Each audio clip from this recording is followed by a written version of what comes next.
Okay, here today to talk to you about online writing strategies. As you see, I've said, or how I learned to stop worrying and love the internet. So a little Strangelove reference if you like that movie. If not, we'll move on. So what I want to talk to you about is I kind of did some online writing before I started teaching here, and one thing I noticed is that the way we teach writing in courses doesn't necessarily correspond to the sort of writing that a lot of people actually do in their daily lives.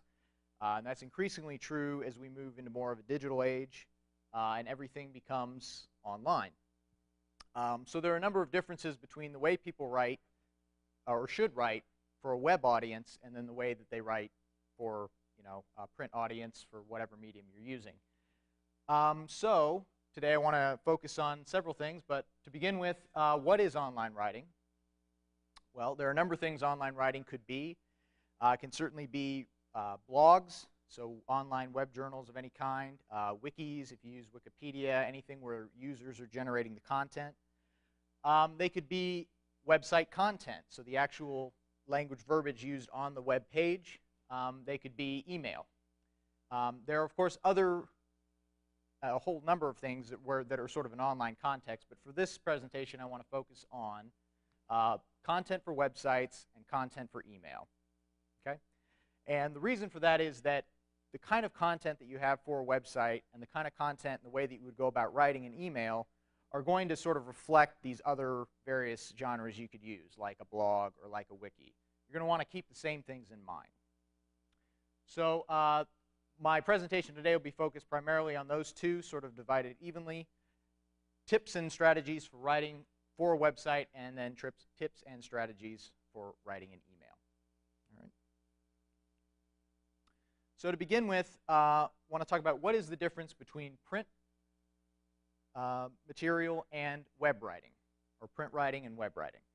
And in this case, I do want to also be clear, I'm not talking about web development or like actually creating the web page itself or programming or anything like that. I'm talking purely about writing the content of a web page. And that could be a blog, that could even be a discussion board post for a class.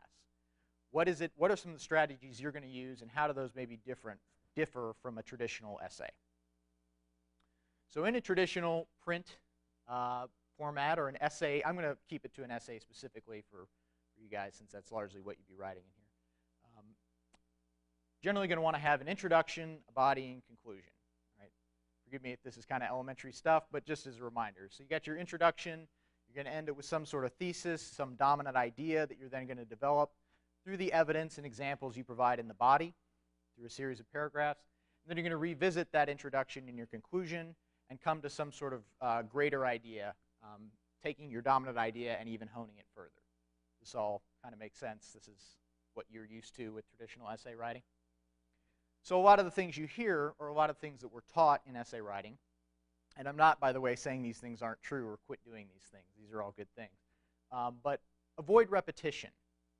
So avoiding repetition would be you don't want to start every single paragraph, I just spoke about this and now I'll speak about this, or moving on to this, or what, you don't want that same language to start each paragraph.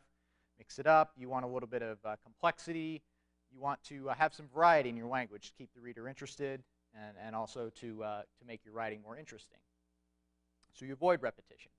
Also in print writing, you're going to have complete paragraphs. So complete paragraphs meaning that while the paper itself is an introduction, a body, and a conclusion, the paragraphs themselves kind of follow the same format. You've got a topic sentence that clearly directs the reader as to what you're going to be talking about in that paragraph. You follow it up with the evidence, and then you have some sort of transition into the next paragraph. All right? That means that your paragraphs are on occasion longer, but generally you're going to have about one idea per paragraph.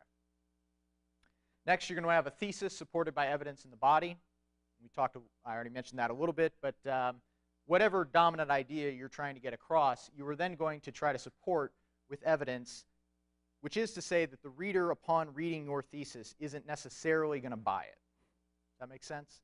They're going to say, well, I'm not sure where this guy's going or this girl's going, but we're going to get there. And then you provide evidence, and they become ideally more and more convinced until you finally give them your conclusion.